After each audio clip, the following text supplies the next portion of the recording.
introducir a Taylor dentro de los coloquios y de los seminarios de fenomenología. Taylor no es un autor al que habitualmente se le sitúe dentro de esta corriente, y sin embargo es desde la fenomenología desde donde su filosofía cobra plena significación. Hoy lo voy a hacer intentando mostrar cómo la noción de la autenticidad y la apuesta de Taylor por una ética de la auténtica autenticidad tiene su origen en una serie de textos en los que Taylor analiza el comportamiento humano y la intencionalidad.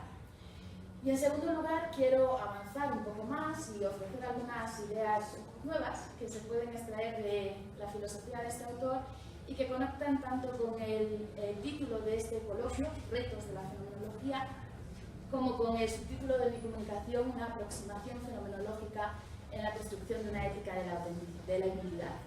Lo que quiero es lanzar un reto a la fenomenología, por cuanto su contribución puede resultar determinante para liberar a las éticas de la autenticidad de las críticas que habitualmente se le vienen haciendo y hacerlas avanzar hacia una ética de la identidad. No obstante, antes de adentrarme en estas cuestiones, que son el núcleo de mi exposición, creo que tengo que realizar un par de matizaciones. En primer lugar, sobre la obra de Taylor y su recepción, y en segundo lugar, sobre la metodología propia de Taylor. No quiero detenerme demasiado en estas consideraciones, pero sí que creo que es importante al menos dejarlas apuntadas para que se pueda entender el por qué traer a Taylor dentro de un coloquio de fenomenología. Bien, en primer lugar, quisiera mostrar la obra de Charles Taylor en una línea de tiempo. Esto es complicado porque tiene una producción filosófica bastante grande, pero bueno, vamos a intentar. Taylor publica en 1989 Las fuentes del yo, la construcción de la identidad moderna, seguida en 1991 de la ética de la autenticidad. Estas dos obras son las que le van a dar reconocimiento como filósofo a nivel internacional. Y desde ahí, todas las obras que publica en la década de los 90 son bastante bien conocidas. En general, estas obras tienen como objetivo explorar las consecuencias morales y políticas que había expuesto previamente en Las fuentes. A partir de 1999, Taylor da un nuevo enfoque a estas cuestiones, no es una ruptura radical, sino más bien un giro, una nueva exploración, en esta ocasión religiosa, y va a tener un nuevo hito en el 2007 con la publicación de Una era secular. En este momento, Taylor recibe el premio Templeton y a partir de entonces son innumerables la cantidad de premios y reconocimientos que le otorgan por sus estudios del proceso de secularización en el mundo moderno. Y le sitúan plenamente en el centro del debate filosófico actual. Sin embargo, toda esta panorámica contrasta precisamente con el desconocimiento que hay en torno a las primeras obras del autor. Cuando Taylor publica en 1989 Las fuentes del yo, tiene 58 años y el primer artículo que publica data de 1957. Entre ambas fechas transcurren 30 años de formación y de investigación filosófica, en las que publica alrededor de 180 artículos y otros 7 libros que son fundamentales y que han pasado totalmente desapercibidos.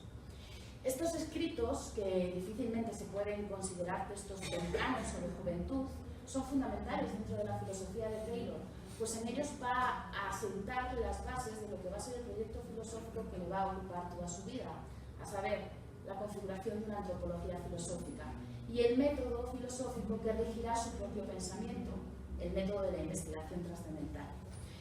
No es una cuestión baladí, ni es un tema menor. En 1964, ya con la publicación de su tesis, La explicación de la conducta, Taylor aúna aspectos de la fenomenología de la percepción de Merleau-Ponty con la filosofía analítica de Wittgenstein para hacer una crítica radical a la psicología conductista. La tesis básica es que el comportamiento humano goza de una intencionalidad que no tiene parangón ni analogía a ningún otro proceso natural. A partir de entonces, los escritos que dedica a temas puramente fenomenológicos son múltiples. Basta citar muy sumariamente algunos de ellos: el mundo preobjetivo, el mundo de la vida, el método fenomenológico, la superación de la epistemología, la conciencia, la autoconciencia, la intencionalidad, la identidad mente-cuerpo, el ser humano con agencia encarnada, la gimnasia de la percepción y un larguísimo etcétera. Todavía está pendiente que los fenomenólogos, ustedes, vuelvan los ojos a estos textos de Taylor e investiguen y exploren a ver si efectivamente el filósofo canadiense tiene alguna tesis o algo original que pueda aportar, ya sea en las investigaciones en torno al método fenomenológico o a la filosofía de autores que habitualmente se sitúan en esta corriente. Muy presumiblemente, Merleau-Ponty y Heidegger, que es a los que dedica más estudios. En cualquier caso, esta es una tarea a la que yo no me siento preparada y que por lo tanto es un campo de investigación que abro y que les cedo muy gustosa. No obstante, que la fenomenología va a estar a lo largo de todas sus obras no es una cuestión, no está en cuestión. Claro ejemplo de ello es en 1997 las palabras preliminares en las que Taylor hace referencia explícita a Merleau-Ponty como su punto de origen. Sitúo muy brevemente la obra.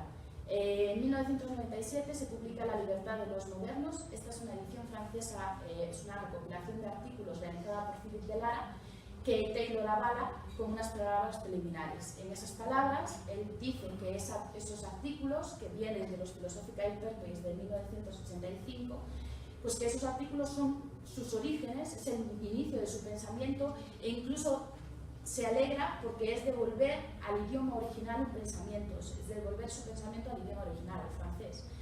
Aquí es donde podemos leer esta cita: la lectura de la fenomenología de la percepción de Merleau-Ponty me señaló la dirección que quería seguir, es decir, una crítica del positivismo no solo en el ámbito de la filosofía stricto sensu, sino en sus prolongaciones en las ciencias humanas.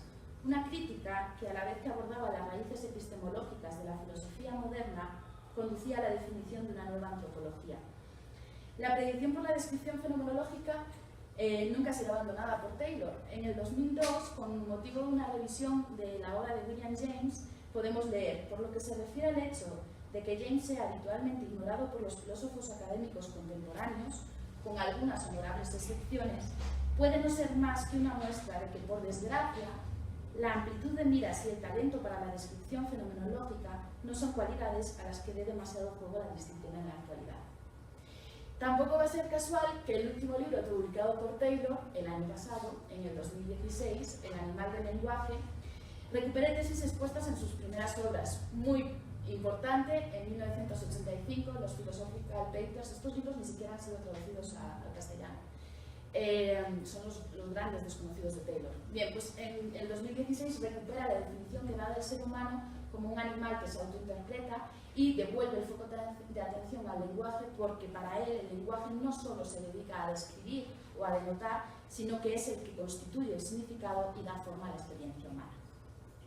Pero más allá incluso de todos estos tributos fenomenológicos que podemos encontrar en la obra de Taylor, merece la pena rescatar a Taylor dentro de los congresos de fenomenología por el impacto que la fenomenología tiene en la configuración del método de la investigación trascendental. Bien, el método de la investigación trascendental es un tema que Taylor estudia en una serie de artículos de la década de los 70 y que va a recoger en los Philosophical Papers del 85 y en los argumentos filosóficos de 1995. Explicar en detalle este método de la investigación trascendental me llevaría bastante tiempo, entonces voy a resumirlo en simplemente mostrar cuáles son los dos momentos fundamentales. En primer lugar, la argumentación trascendental. Taylor ve surgir desde Kant, pasando por Hegel, Merleau-Ponty, Heidegger y Wittgenstein, una familia de argumentos que convergen en el método de la investigación trascendental, y este será para él el método fundamental de la filosofía. La definición básica la encontramos ya en el artículo de 1972, los argumentos abiertos de la fenomenología. Se refiere a la fenomenología del espíritu de Hegel. Lo que realiza es una lectura de las tres primeras partes de Hegel como una argumentación trascendental. Y esta definición básica luego la va a ampliar en 1978 en el artículo La validez de los argumentos trascendentales. Este artículo lo recoge en los argumentos filosóficos de 1995. Philippe Delara lo recoge en el 97 en La libertad de los modernos y se vuelve a publicar en el 2005 en una obra colectiva. Sintetizando mucho la cuestión, podríamos decir que la argumentación trascendental para Taylor parte de un rasgo indubitable de nuestra experiencia y, a través de una cadena de afirmaciones apodícticas de indispensabilidad, se remontan a una conclusión más fuerte concerniente a la naturaleza del sujeto o su posición en el mundo. Nos interesa destacar fundamentalmente dos rasgos.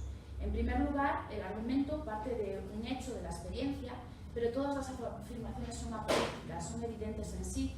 Desde la primera afirmación, que se nos presenta con una claridad arrolladora, hasta la conclusión, todo el argumento debe de ir acompañado de la misma certeza. Y en segundo lugar, que la conclusión alcanzada es una tesis fuerte que explicita la condición de posibilidad de la experiencia de la que hemos partido, pero que al mismo tiempo dice algo sobre nuestra naturaleza, entrecomillado, como seres humanos o sobre nuestra vida como sujetos. Ahora bien, los argumentos trascendentales, dice Taylor, explicitan un discernimiento sobre nuestra propia actividad, exigen el hacerse conscientes de nuestra propia conciencia. De ahí que, pese a tratarse de afirmaciones autoevidentes, no sean fáciles de alcanzar y permanezcan siempre abiertas a un debate interesante. ¿Por qué? Y este es el segundo paso y el segundo punto de la investigación trascendental en Taylor, porque la regresión llevada a cabo desde un rasgo indubitable de nuestra experiencia hasta una conclusión fuerte es en realidad una cuestión hermenéutica. Exige una interpretación que saque un significado y que ponga a la luz la coherencia y el sentido subyacente que había sido, de alguna forma, estaba mal formulado. Pero añadirá Taylor, el método fenomenológico hermenéutico debe atender a la perspectiva histórica. Taylor, siguiendo a Gadamer, quiere superar la ausencia de temporalidad en los planteamientos filosóficos. Y para él, para elaborar una correcta interpretación, es preciso ejercer una reflexión sobre las condiciones que determinen el significado. Es necesaria, por lo tanto, reconstruir el sentido histórico. Bien, el método de la investigación trascendental no solo es un tema de estudio dentro de Taylor, sino que es el método filosófico que va a regir toda su filosofía.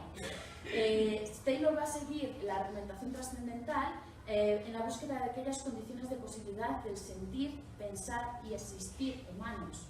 Pero una vez alcanzadas estas condiciones, es la reconstrucción histórica la que nos permite trazar el trasfondo de significado y comprender la relevancia de estas teorías en la sociedad actual.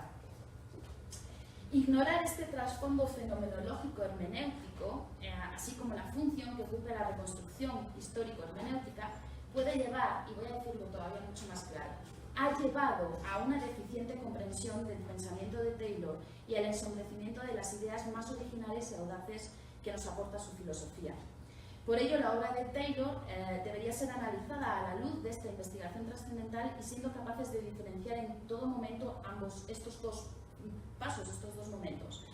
Pues en los análisis fenomenológicos hermenéuticos nos vamos a encontrar precisamente el núcleo de su filosofía, mientras que las reconstrucciones histórico-hermenéuticas enmarcan la relevancia de sus tesis en el debate actual. Con esta perspectiva y con este esquema claro, entonces podemos entender el método de investigación trascendental que Taylor lleva a cabo en la ética. Bien, si bien la investigación trascendental se puede ver en toda la obra de Taylor, las fuentes del yo constituye un clarísimo ejemplo de esta metodología. Taylor publica en 1989 Las fuentes del yo y lo que pretende es narrar la historia de la identidad moderna, con el objetivo de repensar la moralidad y recuperar los marcos referenciales y las fuentes morales que, aun de forma inarticuladas, continúan operativas en el mundo actual.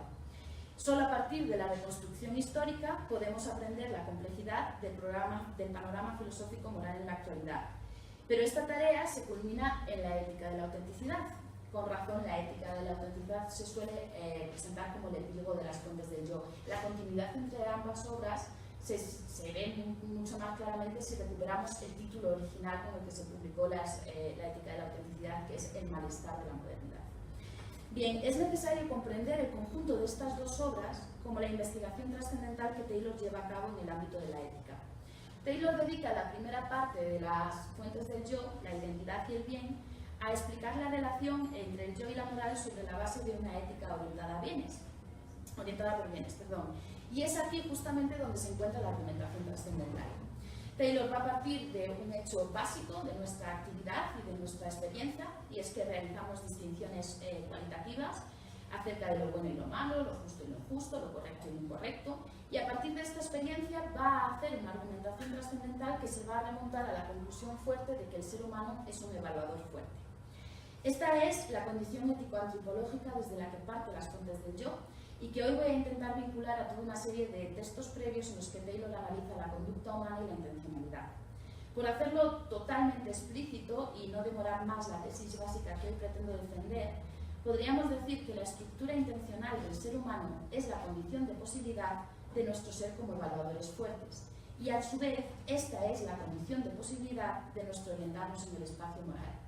El espacio moral es justamente lo que Taylor reconstruye a continuación a partir de 4 facetas fundamentales que él recoge en las siguientes partes de las fuentes del yo: la interioridad, la afirmación de la vida corriente, la voz de la naturaleza y lo que él denomina lenguajes más sutiles, a saber, el arte y el expresionismo posromántico como nuevas fuentes morales. Hasta aquí llegan las fuentes del yo, pero el programa se completa en la ética de la autenticidad. Una vez que hemos conseguido dibujar el mapa de la identidad moderna, entonces podemos analizar aquellos rasgos que en nuestra cultura se sienten como un malestar. Y desde ahí proponer una solución para este malestar.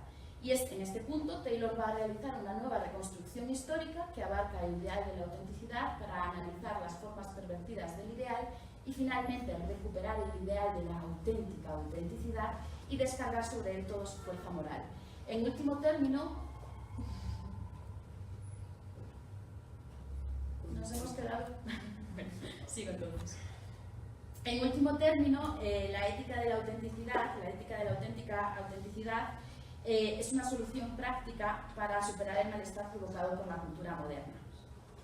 Pero la apuesta por la ética de la auténtica autenticidad no puede en ningún caso desconectarse de la primera parte de las fuentes, en la que Taylor caracteriza precisamente al ser humano como un evaluador fuerte. Esta conexión es la que hoy quiero explorar y clarificar a partir de la noción de la intencionalidad. Bien, tal y como hemos apuntado, la primera parte de las fuentes es una argumentación trascendental en la que Taylor determina que el ser humano es un evaluador fuerte. Sin embargo, el primer texto en el que Taylor expone su concepción del ser humano como evaluador fuerte se remonta a 1976. En el artículo Responsabilidad para con el yo, Taylor parte de la diferencia postulada por Harry Frankfurt entre deseos de primer orden y deseos de segundo orden, para afirmar que precisamente la peculiaridad del ser humano es tener deseos de segundo orden. Y esto es, Antonio, lo que te dedico. Para Taylor, el ser humano es capaz de evaluar lo que desea y establecer nuevos deseos en función de sus motivaciones. Sobre esta valoración, el ser humano puede formarse a sí mismo y responsabilizarse de sí mismo de un modo que otros animales, que también son sujetos de acción y de deseo, no pueden lograr. La especificidad del ser humano, del animal humano, sería para Taylor la capacidad de realizar deseos de segundo orden. La configuración de estos deseos de segundo orden implica una autoevaluación reflexiva, un autoexamen sobre nuestros deseos de primer orden y el establecimiento de ciertos deseos, bienes o valores como superiores. Estos bienes que son considerados superiores es lo que Taylor va a denominar hiperbienes. Cuando realizamos tal clasificación, llevamos a cabo evaluaciones en un sentido fuerte, porque atañen a nuestra gradación de los modos de vida cualitativamente diferentes. La evaluación y la responsabilidad implicadas en la configuración de los deseos de segundo orden son para Taylor esenciales en la construcción de nuestro propio yo. Realizar valoraciones fuertes significa desarrollar plenamente una potencialidad que es única y exclusiva de nuestra naturaleza racional y volitiva. Y en estas ideas continúa Taylor explorando en 1977, en el que, disculpad que las referencias estaban en la presentación, bueno, en 1977, en el que termina de perfilar la conexión entre la ética y la identidad. La evaluación que realizamos sobre un deseo de primer orden intenta poner en evidencia, manifestar o expresar de forma satisfactoria un sentido y una coherencia interna subyacente a nuestras discriminaciones cualitativas. Es, pues, una interpretación, pero dado que el objeto de evaluación es el resultado de nuestra propia actividad, la formulación de deseos de segundo orden es una autointerpretación y, como tal, forma parte constitutiva de nuestra identidad. Finalmente, en el concepto de persona, otro artículo de 1981, Taylor va a extraer las consecuencias últimas de este modo de comprender al ser humano para afirmar que ser humano y ser persona no son sinónimos. Una persona es un agente moral, es decir, aquel que evalúa y toma decisiones sobre distintas opciones vitales. Una persona es, por tanto, un ser que puede autodirigirse y que responde a las situaciones de su mundo circundante. Pero este ser puede responder porque las cosas le ocurren de un modo particularmente original. A lo que el ser humano responde es al significado que tienen las cosas. Existen asuntos de significado que son peculiarmente humanos, asuntos como la vergüenza, la bondad, la maldad, la dignidad, el sentido de valor, etc. El evaluador fuente, el agente moral, es un ser de significados. En este punto, Taylor vincula la posibilidad de realizar evaluaciones fuertes y convertirnos en agentes morales, en personas, en definitiva, a nuestra constitución como seres de significados. Y este no es un tema arbitrario dentro de la obra de Taylor. La estructura significativa del mundo y la estructura intencional del ser humano fueron objeto de estudio de la primera parte de su tesis doctoral. Allí Taylor sienta una base sólida, unos supuestos de partida que jamás va a abandonar. Taylor afirma que la conducta humana solo puede ser explicada en términos teleológicos. El comportamiento humano consta de una intencionalidad y de una significatividad intrínseca que es desconocida en otros procesos naturales. En consecuencia, cualquier explicación sobre la conducta humana debe referirse a los objetivos e intenciones que las motivan. Nociones como intención, objetivo, significado y valor, irrelevantes en el ámbito de las ciencias naturales, son ineludibles en el ámbito de las ciencias humanas. La influencia de Elizabeth Anscombe, que era su codirectora de tesis y que en 1957 había publicado su libro Intención, es absolutamente evidente en esta tesis. Estos temas van a ser recurrentes en numerosos artículos que van desde 1964 hasta 1982. Ciñéndonos al tema que nos ocupa lugar, para Taylor, la noción de deseo ya implica la conciencia y la intencionalidad. El deseo remite a un objeto, es una expresión de la intencionalidad del sujeto hacia el objeto. Decir que algo es un objeto de deseo para alguien es decir que es un objeto intencional para ese sujeto humano. Y cito: por lo tanto, deseo, como acción, es un concepto que involucra intencionalidad y que solo puede ser atribuido a seres a quienes se les puede atribuir conciencia o intencionalidad. Las nociones de agencia, responsabilidad e intencionalidad están profundamente enraizadas en nuestro lenguaje ordinario. Por lo tanto, la idea de agencia es esencial para la noción de persona, un ser al que se le pueden atribuir propósitos, que puede caracterizarse en parte por los objetivos que persigue y la forma en la que trata el mundo que le rodea. Fin de la cita. Hablar de deseo no solo significa que las leyes que gobiernan la conducta humana deban ser descritas en términos teleológicos, sino también que esta conducta solo puede ser explicada a través del análisis intencional. La estructura intencional del ser humano posibilita no solo el deseo, sino la valoración de ese deseo, la formulación de deseos de segundo orden y, en último término, nuestras evaluaciones fuertes. Es decir, y esta es la tesis que estoy intentando defender, la intencionalidad es la condición de posibilidad de nuestro ser como evaluadores fuertes. Bien, ignorar el trasfondo fenomenológico hermenéutico de la obra de Taylor puede llevarnos a una deficiente comprensión de su pensamiento y al ensombrecimiento de las ideas más originales y audaces que nos aporta su filosofía. Y esto es precisamente lo que parece haber ocurrido con las fuentes del yo. La crítica ha alabado la capacidad de Taylor para rastrear las fuentes morales de la modernidad, la amplitud y la profundidad de los conocimientos mostrados, las líneas trazadas y la visión holista de la obra, centrándose fundamentalmente en la reconstrucción histórico-hermenéutica. Sin embargo, la mayoría de los estudios pasan de puntillas por la configuración de una ética a la que tópicamente se ha caracterizado como neoaristotélica, sin aprender el trasfondo fenomenológico de los análisis éticos del filósofo canadiense. Algo similar ha ocurrido con la ética de la auténtica autenticidad, que en numerosas ocasiones ha sido mal interpretada y criticada. Muchos han querido escuchar en la autenticidad los ecos de una voz interior en la naturaleza humana, una de las facetas que Taylor había reconstruido en las fuentes del yo, ignorando en primer lugar que lo que allí encontramos es una reconstrucción histórica, es decir, tesis sobre las que Taylor informa, pero que no constituyen su pensamiento.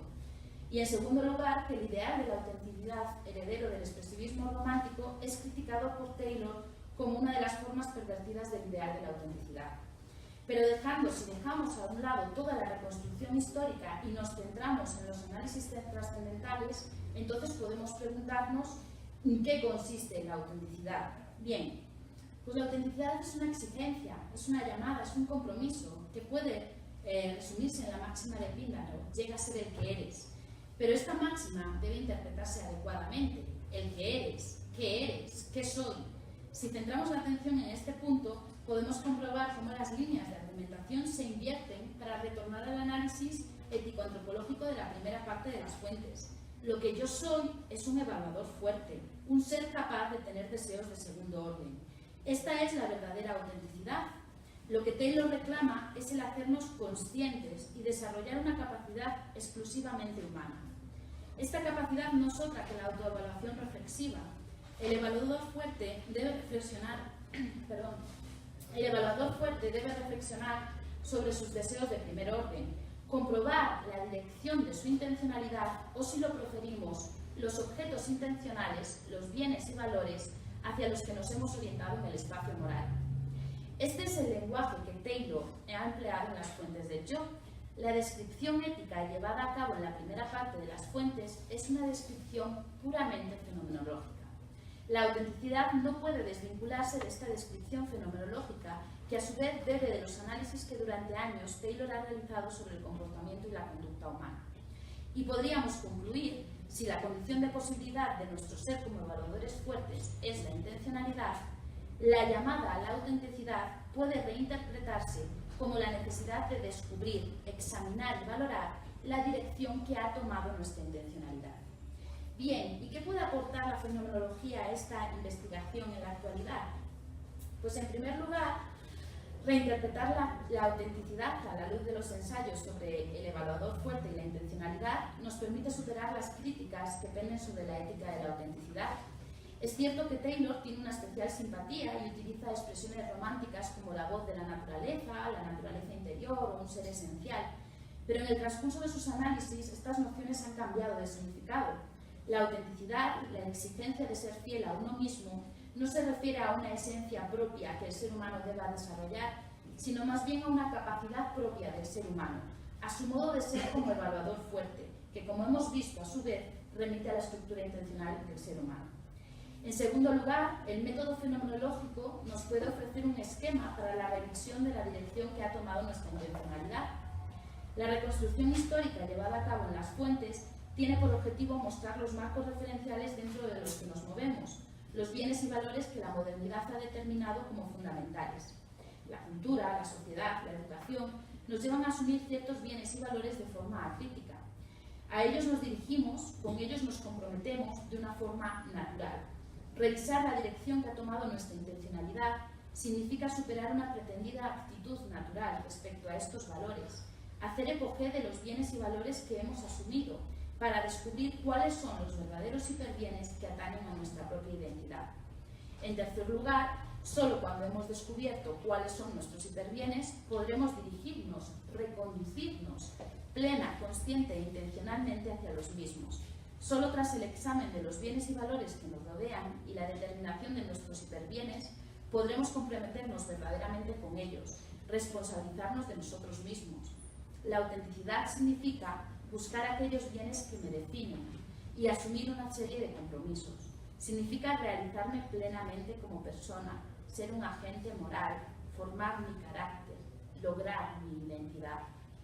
En pocas palabras, el reto de la fenomenología es hacer avanzar una ética de la autenticidad hacia una ética de la identidad. Aquella está orientada a superar el malestar causado por la modernidad.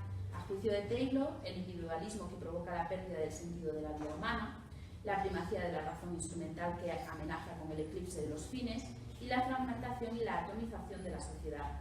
Pero el compromiso de esta, de la ética de la identidad, superaría con creces los objetivos de aquella. Una ética de la identidad exploraría las demandas de la formación del carácter del individuo, rechazaría las concepciones extremas sobre los requerimientos de autonomía, superaría el subjetivismo solipsista y nos haría plenamente autorresponsables y por ello también libres. Huelga decir que esta es una tarea que, como ustedes dicen aquí, tenemos en nuestros pendientes. Muchas gracias.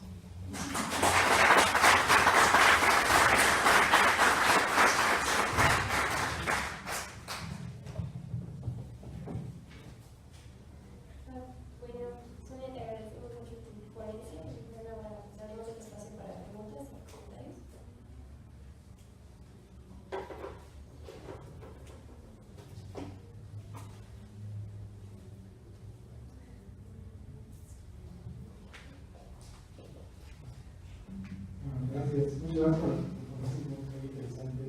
No quería hablar primero porque mi pregunta es quizá no del meollo de tu tema, pero sí se relaciona. Y sobre todo lo que dijiste al principio, que a mí me interesa mucho esta parte de lo que Taylor añade al análisis trascendental, que es este análisis semántico.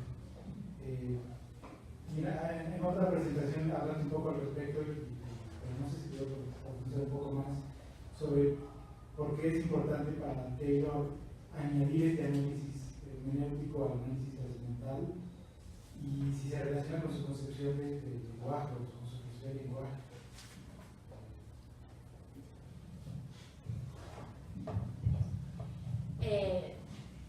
Vamos allá. A ver si lo reconstruyes y soy capaz de reconstruirlo un poco más claramente. Bueno, cuando Taylor dice que la investigación trascendental lo que hace es partir de un rasgo indubitable de la experiencia para, a través de una serie de afirmaciones y de una argumentación, llegar a una conclusión fuerte que atañe la naturaleza del ser humano, él mismo dice que como esta argumentación es evidente en sí y que de alguna forma lo que hace la conclusión es explicitar una condición de posibilidad de la misma experiencia, está desde el comienzo, la tesis fuerte, la conclusión está ya dada en la primera afirmación. Lo que pasa es que desde esa primera afirmación, desde esa experiencia, que parece más o menos indubitable, hasta configurar la tesis fuerte, para él es necesaria toda una armazón, toda una articulación lingüística que es necesaria para ser capaz de extraer todo el sentido y toda la coherencia interna de esa tesis. Entonces, esa es la definición que Taylor da de interpretación. Para él una interpretación es el sacar a la luz un significado, un sentido, una coherencia que está subyacente y que por algún motivo, por una mala formulación, permanece como oculto. Entonces, para él, ese proceso de la argumentación trascendental requiere necesariamente del lenguaje y es una cuestión puramente hermenéutica. Entonces, está abierto a la interpretación y tiene que interpretarse. Sobre si tiene que ver con su concepción con el animal del lenguaje, sí, totalmente. De hecho, cuando yo hice la tesis, recuerdo que cuando hacía la parte de la antropología filosófica, yo recuperaba como una serie de trascendentales que Taylor iba tomando de algunos autores. Entonces tomaba el ser de significados, tomaba la ciencia encarnada, tomaba varios para al final configurar cuál era la definición que Taylor daba por excelencia del ser humano, y era la del animal que se autointerpreta. Ahora que ha publicado el año pasado El animal del lenguaje, me anima a replantearme si hice una lectura correcta en ese momento, porque es verdad que cuando él habla del animal que se autointerpreta y explica, y es una nueva... es también una argumentación trascendental que realiza en otro plano, ¿no? Llega un momento en el que dice que al final la autointerpretación necesita y requiere de lenguaje y que al final lo que nos vemos es la irreversibilidad del lenguaje. Entonces yo creo que efectivamente tengo pendiente precisamente para las Navidades, me pasaré las Navidades con El animal del lenguaje de Taylor, tengo pendiente leer este libro último que ha sacado, que es nuevo, que además no son artículos, sino que está escrito, es nuevo, y leerlo y comprobar si efectivamente al final todo se termina y todo se focaliza en el animal del lenguaje y en la configuración lingüística. Y me temo que sí, que va a ser así. ¿Te has respondido?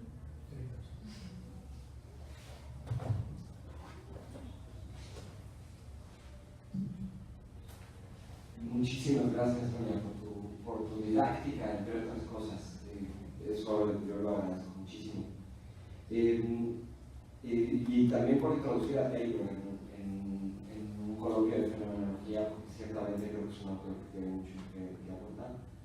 Mi pregunta es muy puntual sobre justo esta aclaración que acabas de hacer sobre el lenguaje, porque me da la impresión que un elemento central para entender la antropología de Taylor es la noción de ser humano como ganador fuerte. Y esto en una instancia, o al menos una manera de leer esta noción es que el elemento moral en la constitución de la identidad es un elemento central. Es decir, las opciones por las que un sujeto racional va optando a través de su propio devenir histórico. En esa medida entiendo que la noción de identidad de Taylor está asociada muy fuertemente a una noción de realización moral.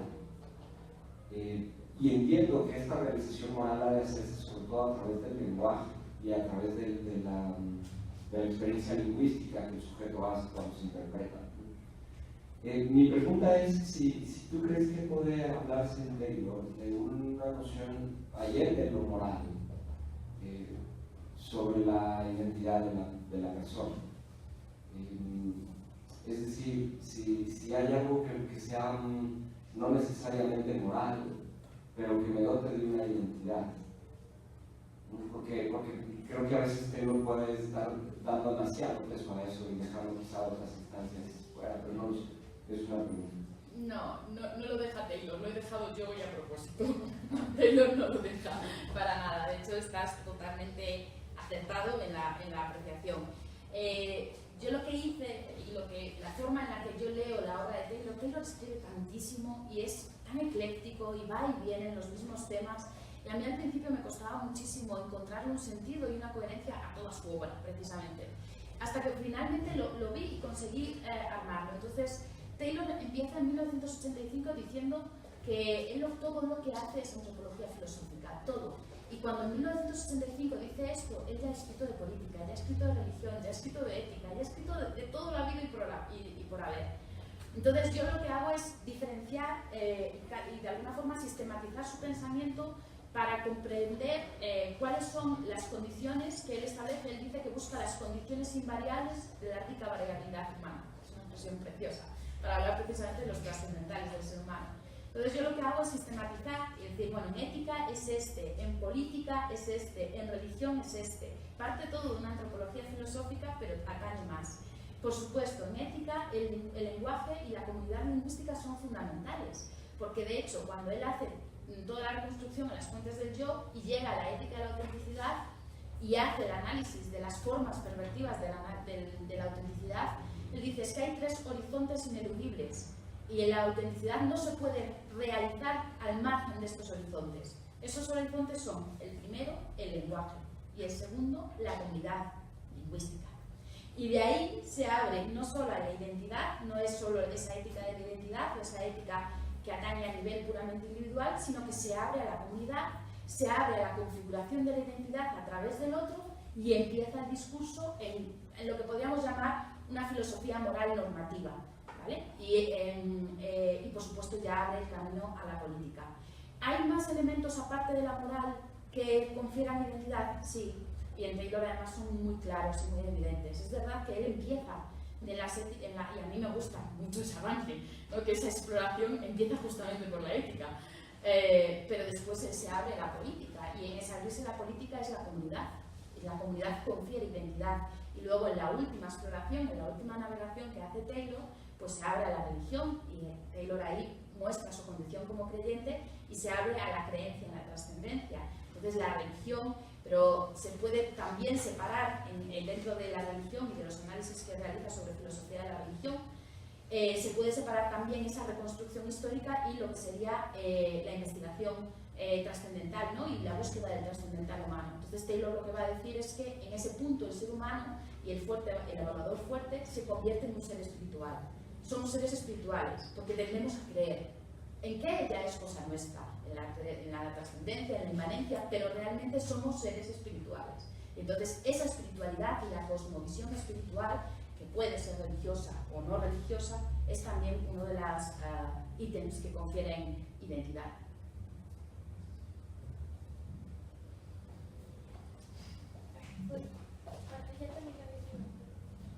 Gracias, Sonia. Y bueno, sí, muy pertinente lo que señalaste, lo que me dedicaste sobre lo propio de lo humano.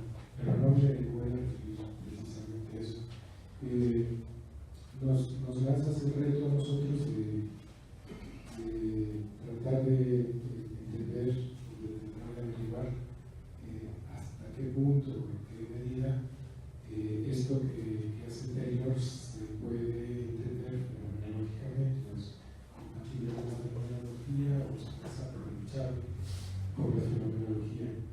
Y particularmente ahora desde el punto de vista ético, desde el punto de vista de esta conceptualización de la autenticidad que me pareció particularmente interesante. Bueno, ya lo vimos cuando te presentaste en el instituto el otro día.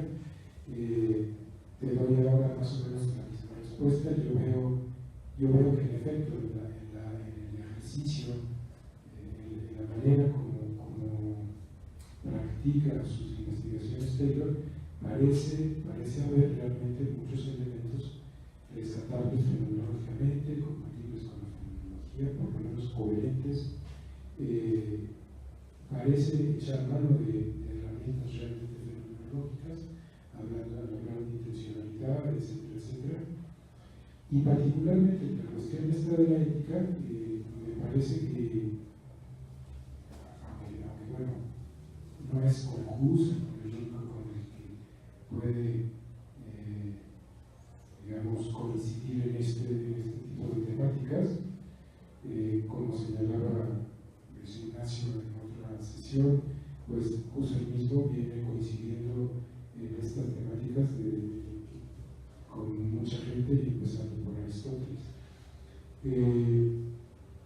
Pero bueno, es muy interesante, es una palabra que tú señalaste y apenas de pasamiento, pero que creo que está muy en el fondo de esto, es la palabra autonomía. Porque en el espíritu no solo de la ética husserliana, sino en la misma preocupación ética que es el motor de la filosofía y de la fenomenología para Husserl, está como motivo central lo que él llama el espíritu de autonomía. Entonces, aquí veo una coincidencia práctica para explorar la posible compatibilidad en la coherencia. Si es que autonomía en Taylor se entiende más o menos en el sentido que requiere Husserl y que por lo que creo llegar a entender, por lo que tú expones, parece que sí. A reserva de que pues luego haya detalles que no permiten hablar de una coincidencia total. Pero claro, esto dentro de un marco también metodológico en el cual sí podríamos ver que hay por lo menos zonas muy problemáticas. Porque bueno, ya en el mismo hecho de que todo este proyecto es el proyecto de antropología filosófica, ya lo hace de entrada desde mi punto de vista, y pues por lo mismo que dije yo ayer en mi intervención, no poder denominarse o identificarse como una fenomenología trascendental. Y no tanto por la cuestión o la noción de trascendentalidad misma, sino por ese simple hecho de que aquello de lo que está hablando, esto de ser un evaluador fuerte, ser un ser que tiene esos deseos de segundo orden. Bueno, esto me recordó a Leibniz, por cierto. Leibniz habla de voluntad antecedente y voluntad consecuente. Yo tengo una voluntad antecedente, que es lo que se llama el primer orden, y una voluntad consecuente, que es lo que verdaderamente deseo ya en vista de las reflexiones que hago sobre utilizando ya mis criterios morales, etcétera, etcétera. Bueno, independientemente de eso, todo esto creo sería perfectamente aplicable, y bueno, me perdonarás que lo diga tan burlamente, sería perfectamente aplicable a los caballos racionales de Gulliver. Entonces, si esto es aplicable a los caballos racionales de Gulliver, si los caballos racionales es que le tú a Gulliver, le digo, a ver, tú racionales de Swift, esos caballos de los que habla son verdaderamente finísimas personas y unos seres que son evaluadores fuertísimos. Entonces, si esto es aplicable a ellos, ¿por qué llaman a esto antropología filosófica? Ya, eso es más o menos todo. Qué difícil me lo pones. Bueno, bien, empiezo por lo de la autonomía y luego intento yo responder a lo de los caballos racionales. Respecto a lo de la autonomía, es una de las cosas, es uno de los puntos que a mí me encantan dentro de Taylor, porque además conecta muy bien la ética con la política en este punto, y además es lo que también da pie a hacer una lectura adecuada de Taylor y no esta idea de Taylor comunitarista que se ha puesto un poco en el imaginario filosófico actual, ¿no? Cuando él habla de autonomía, aquí en ética se está refiriendo precisamente a la autorresponsabilidad, a la autoconstrucción. Pero además él va a ser muy crítico con los ideales, con las formas pervertidas del ideal de la autenticidad que se ciñen a la autorrealización personal. Entonces esto conecta con la diferencia que hace a Isaiah Berlin. Isaiah Berlin fue precisamente su director de tesis, su codirectora era Elizabeth Anscombe, pero para él, para Taylor, Berlin es su maestro. Y sin embargo él sigue a Berlin en la diferencia entre libertad positiva y libertad negativa para llevarle la contraria. Igual que Berlin lo que hace es apostar por la libertad negativa, Taylor dice que esa no es suficiente y que necesariamente debemos de pasar a una libertad positiva, ¿no? Dejar la libertad para ser libertad para, dejar el posibilidad para ser capacidad, y ahí es donde está realmente la autonomía, y es uno de los puntos que a mí me parecen súper bonitos dentro de la obra de Taylor y que conecta y lanza y conecta precisamente la ética con la política. Y respecto a lo de los caballos racionales, yo es que te diría que aunque estoy haciendo hincapié, ¿no?, en la noción del evaluador fuerte, porque hoy he querido traer precisamente la ética, Taylor lo que hace a lo largo de toda su obra es explorar una serie de condiciones invariables. Y entonces yo podría decirte, fundamentalmente son el ser humano como agente encarnado, como animal de lenguaje, como ser social, como evaluador fuerte, como ser espiritual. Es decir, son un conjunto de trascendentales que para Taylor se dan a la vez. Entonces, no es un trascendental lo que hace que el ser humano sea un ser humano, o es el conjunto y la conjunción de todos esos trascendentales, que además nosotros los podemos separar o analizar, pero a un nivel puramente teórico, porque a nivel práctico, en realidad se supone que ninguno tiene hegemonía, sino que además uno lleva a los otros. Entonces, ¿los caballos racionales serían racionales porque hiciesen deseos de segundo orden? No, porque los caballos racionales tendrían que tener lenguaje, tendrían que tener el cuerpo, la agencia, y ahí yo estoy de acuerdo contigo, el cuerpo humano para poder calificarles como humanos. Entonces, lo que no estoy segura es que nosotros pudiésemos hacer, pues pudiésemos extraer las condiciones trascendentales de los caballos racionales. Más bien diría yo que los caballos racionales tendrían que ellos ser capaces de dilucidar cuáles son sus condiciones de posibilidad. Pero yo sé que esto es un tema muy complejo y que además me metes en un atolladero sin salida, así que ahora en la comida seguimos discutiendo tranquilamente.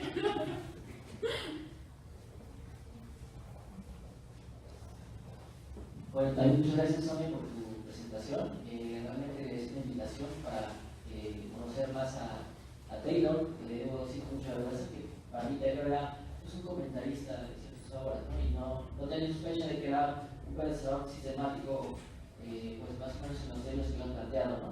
Y bueno, tengo una pregunta que hacerte.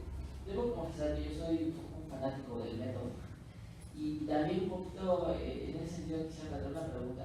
Tú decías que había varios puntos de coincidencia entre la filología, ¿no?, y Taylor, por un lado respecto a lo que pretende la filología, en el caso de la filología husserliana, que al final de cuentas creo que es lo que pretenden todo gran filósofo, creo yo. O sea, no hay a veces tantas diferencias en eso, ¿no?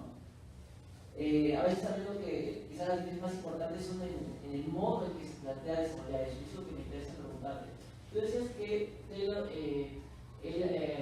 acepta la necesidad de un método trascendental, de una reflexión trascendental, y planteamos esto en términos de lo que, si no me equivoco, usaste el término específico de argumentos trascendentales. Y ahí es donde me generan dudas, desde mi ignorancia, no está, de lo que Taylor significa eso, también desde su relación con la filología, ¿no? Yo lo que conozco en relación a lo que implica hablar de argumentos trascendentales, pues obviamente es Kant, los kantianos alemanes del siglo XIX-XX, pero también un poco McDowell, Rossmann, incluso Kotler hoy en día, ¿no? Y entiendo que hay muchos puntos de coincidencia con la filología, con lo que se quiere finalmente desde el punto de vista de la problemática ética.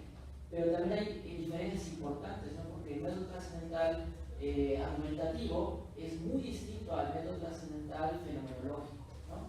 Es decir, uno es intuitivo justamente, y en ese sentido, por ejemplo, nos guste o no nos guste, hay una enorme coincidencia entre Husserl, Heidegger y Merleau-Ponty en ese punto específico y en lo que implica la fenomenología frente a lo que será la tradición kantiana que se asume, digamos así, conscientemente como una filosofía argumentativa, es decir, que aquello a lo que nosotros podemos llamar conceptos de posibilidad no podemos tener acceso a ellas intuitivamente, sino argumentativamente. Gracias, Nacho. Bueno, esto es una cosa que justamente hablábamos el otro día en el seminario en la UNAM, y son preguntas que yo misma me planteo y aprovecho para plantear al círculo fenomenológico que estaba allí. Para mí supone un desafío, por lo que decía, porque yo no tengo formación específica dentro de fenomenología. Obviamente estudié la fenomenología dentro de la carrera, y Javier San Martín fue mi codirector de tesis, así que algo me tocaba. Pero realmente yo no me esperaba encontrar con esto. Entonces, cuando yo me empiezo a encontrar con todo esto dentro de Taylor, no tenía ni siquiera ni idea de cómo encajarlo. Intenté dejarlo a un lado y obviarlo, pero después me di cuenta, o tuve ahí una revelación y dije, ah, no, si es que es lo que está en la base de todo lo demás, no lo puedo dejar a un lado. Entonces, el problema es que cuando yo te cuento Taylor, yo tengo que aceptar a Taylor, porque no tengo las herramientas como para enjuiciar y poner en entredicho lo que el mismo Taylor está diciendo. Entonces, cuando él habla de los argumentos trascendentales, y se refiere a ellos así, tal cual, es verdad que Taylor tiene contacto con Strauss, de hecho son amigos entre ellos. Coincidieron en Oxford, un periodo en Oxford, y sí que tienen en contacto y son interlocutores. Lo que pasa es que me parece que dejaron un poco, siguieron líneas diferentes y no llegaron a volver a ver muchas discusiones entre ellos, ¿no? Pero cuando él habla de los argumentos trascendentales y traza esta línea, él lo que hace es una lectura que va a ser muy criticada y va a poner a Kant como argumentación trascendental, y siempre por lo mismo. Dice, Kant parte de la experiencia, del factum de la percepción, y de que éste tiene que ser capaz de diferenciar como un nivel puramente objetivo y un nivel puramente subjetivo. Y él dice, y a través de una argumentación trascendental llega a la unidad de la percepción, al yo pienso, que tiene que poder acompañar a todas mis representaciones y que es el que da la coherencia. Dice, Hegel hace lo mismo. Esta es la lectura de Taylor, insisto, Hegel hace lo mismo. Dice, pero lo hace solo en las tres primeras partes de la fenomenología del espíritu, porque el resto de la obra ya pervierte el plan trazado en la introducción. Taylor, hablo por Taylor, o sea, le doy voz a Taylor. Y dice, parte de una certeza sensible, que es como el modo más irreflexivo de la conciencia, y a través de una serie de dialécticas y de poner y cotejar, pues termina en la autoconciencia y en el autoconocimiento, ¿no? Dice Heidegger lo mismo, porque cuando él pone el claro en el bosque y la experiencia del claro en bosque, lo que nos revela definitivamente el claro en el bosque es que somos seres en el mundo.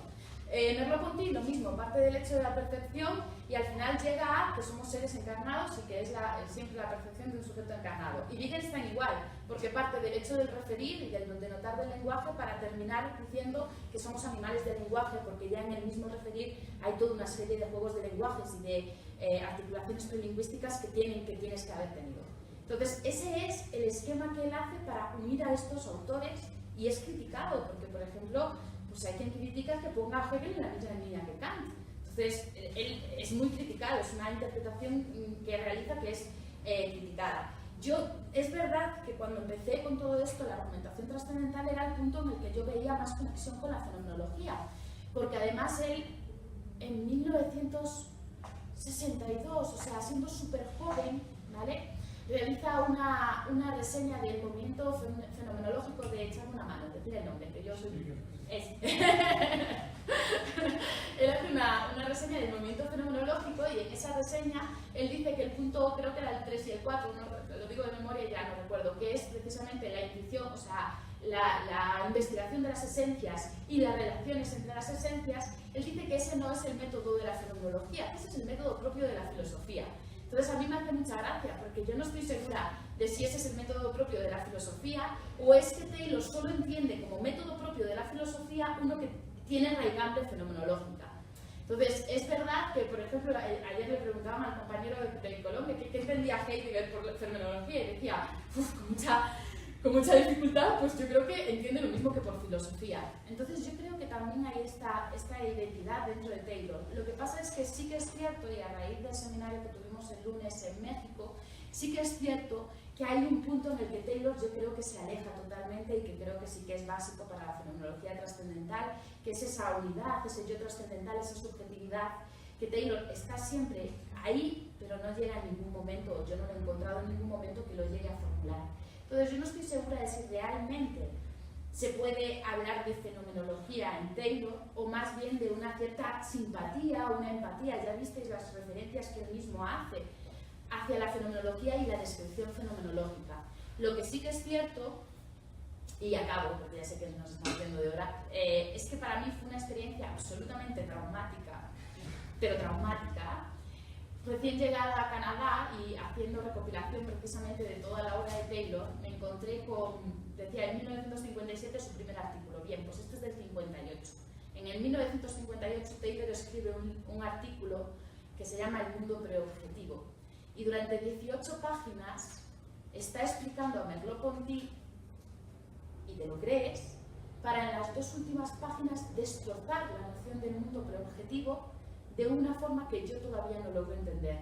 Se le añade ya la dificultad de que empezaba a leer en inglés y que tardé como una semana en leer el articulito maravilloso. Entonces, esas son las cosas que yo digo, que yo no sé y no puedo valorar si ahí hay algo interesante, que la fenomenología, Taylor hace una gran contribución en ética, en política, en religión. ¿Por qué no puede estar haciéndola también dentro de la fenomenología? Pues ahí os dejo yo y el artículo del mundo preobjetivo porque no tengo ninguna intención de volver a leérmelo.